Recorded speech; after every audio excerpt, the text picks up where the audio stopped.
USCIS FY25 Q1 green card demand high before Trump. Immigration demand was high at the end of 2024. Here's what USCIS data reveals and what's coming next.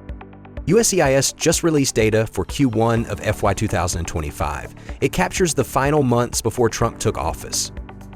EB-1 green card petitions for extraordinary abilities surged 56%, over 7,300 filed in 1 quarter.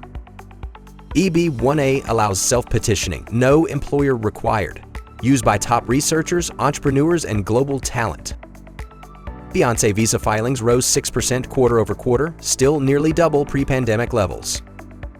USCIS received around 129,000 family-based I-485 applications, a 7% increase from the previous quarter.